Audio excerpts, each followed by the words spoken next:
Afoot and light-hearted, I take to the open road, healthy, free, the world before me, the long brown path before me, leading wherever I choose. To the next page. The earth expanding right hand and left hand, the picture alive, every part in its best light.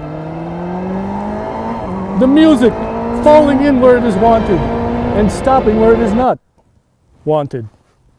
The cheerful voice of the public road, the gay, fresh sentiment of the road. Oh, public road, I say back, I'm not afraid to leave you, yet I love you. You expressed me better than I can express myself.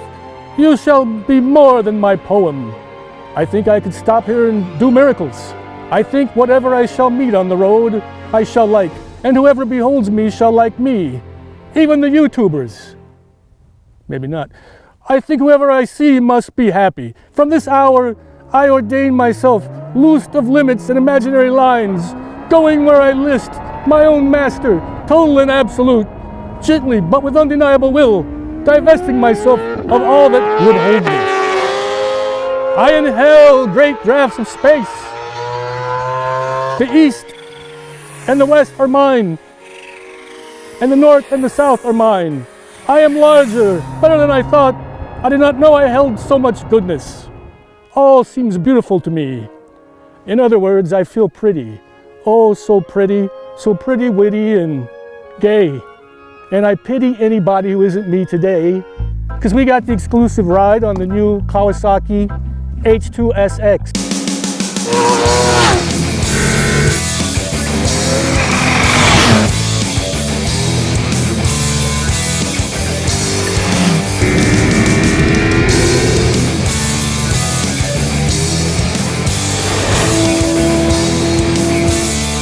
Kawasaki just likes us at Motorcycle.com, I suppose. I don't know why. We're easy to get along with. We're nice people. We're easygoing and we're happy and full of fun all the time. The other kids don't get to ride it till next week, but Kawasaki loves us. So we got to bring it out, come down to some of our favorite riding roads today, put some miles on this thing. I'm really impressed so far. It combines sport bike elements like big power with really good handling and good comfort too. But we're gonna ride it more. We may go get lunch. We may stay overnight in Borrego Springs. And I'm having a nice day so far. Tune in later.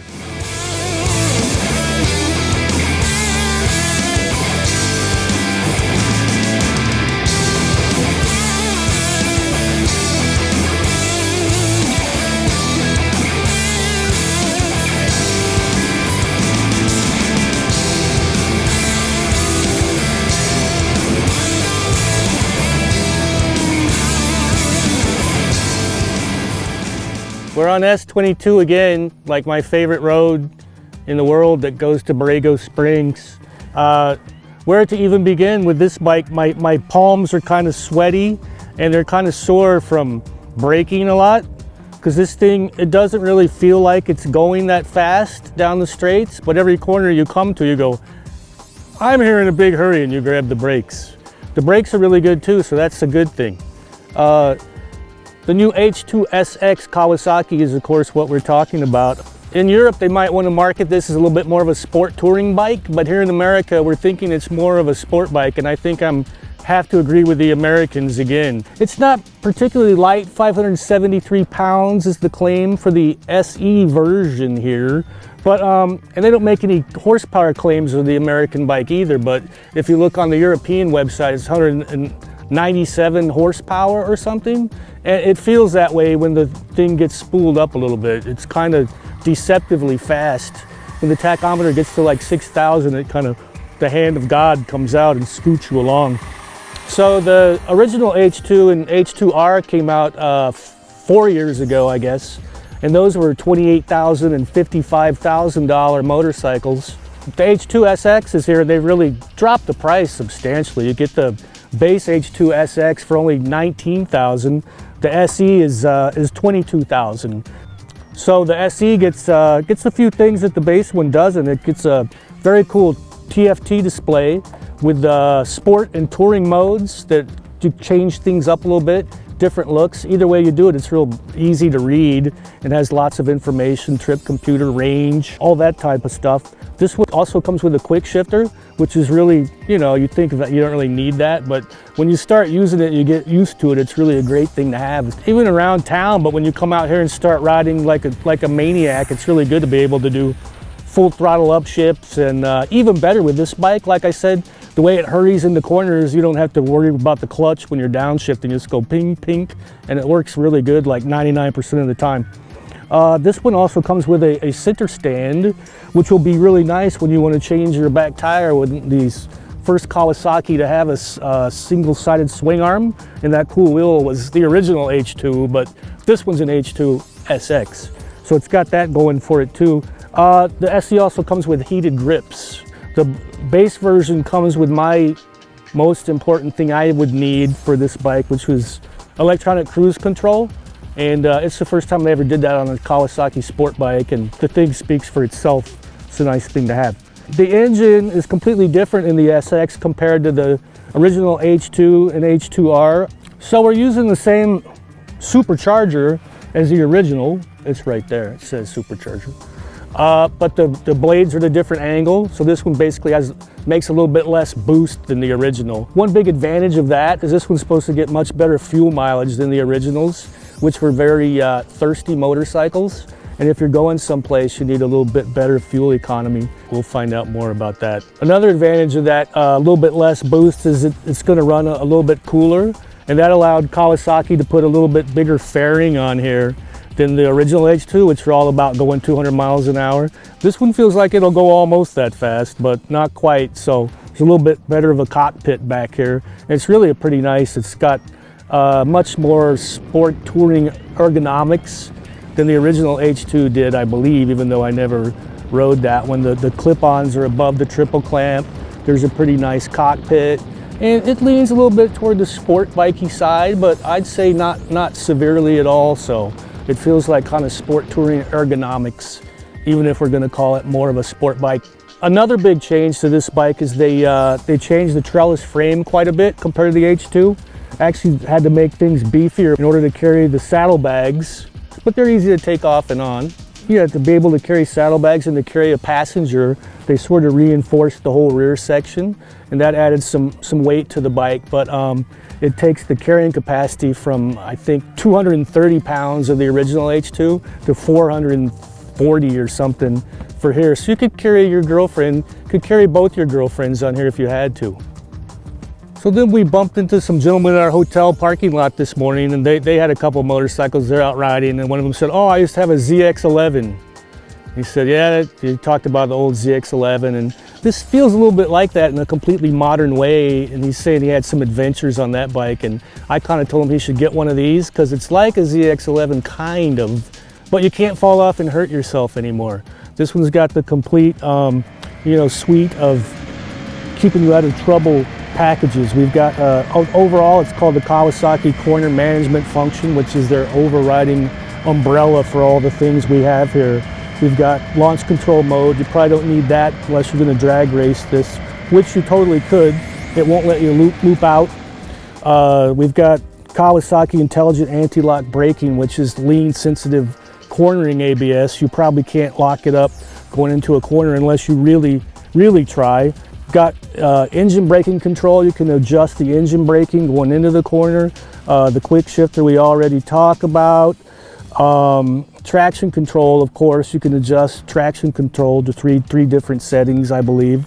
I keep it on one, and I whack the throttle, and it just comes off the corner like a I don't know what it's like, but it's fun. It's kind of almost foolproof, really, and I hate to say that, but that's kind of how it feels. As far as the suspension goes, after I rode around it for a while in town and out here also, I asked Brad, did that come from Olean's, but it's just not gold. It's actually the thing's kind of green, anodized green, the shock preload adjust reservoir back here, which also has a handy twist. And he said, no, this is Kayaba, KYB. But it works great. It's some of the best suspension I've ever ridden on a Kawasaki, I think. Soaks up bumps good. And when you're using all the power this thing has, it keeps the chassis really under control too. And it's fully adjustable We barely touched anything. Yesterday the foot peg was dragging a little bit, and I put a couple turns of preload in the back and haven't dragged anything. Your results may vary. Oh, back to the cool TIFF display. We were just playing with it. It has a lean angle sensor, and it'll record your lean angle so you know how far you leaned over. I went 51 degrees to the left and 55 to the right. I always thought I leaned more to the left, but I don't know. But it's kind of cool, a toy to play with, and there's a graphic thing that comes up there as you're riding along that you can look at. There's also one for maximum decel and maximum acel. It's all cool stuff. So whether you want to call it a sport tour or a sport bike is really beside the point. This is like 564 pounds and like almost 200 horsepower.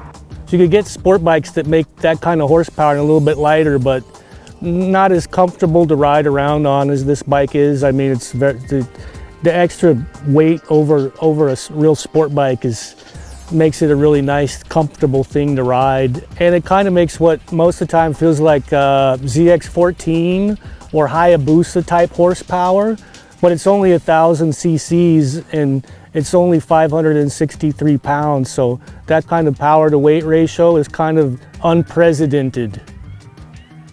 For me, the way the power comes on the thing, it's like doesn't feel like it's accelerating that hard, but you get there in a hurry. It's kind of sneaky. It compresses air and it kind of compresses time and space. I think you need to save, you'll be buying a lot of tires and brake pads. And the other beauty is kind of have that kind of big horsepower, like you can do most of this road in second and third gear. You can leave it in third gear and it's kind of a little bit more relaxing. If you drop it into second gear a lot of times though, you can listen to the impeller wheel chirping around your helmet like the angels, kind of a thing. It's kind of a different experience. So I don't remember when I started coming out to this road, probably like 25 years ago, and kind of every bike I ride out here, I probably come back and say, that was the best bike I ever rode out here. But this one, I think this is the top of my list now. I think this is #1 cool, fun bike to ride out here. You can put your stuff in the saddlebags overnight. So I think this concludes our Motorcycle.com exclusive test of the new Kawasaki H2 SX SE.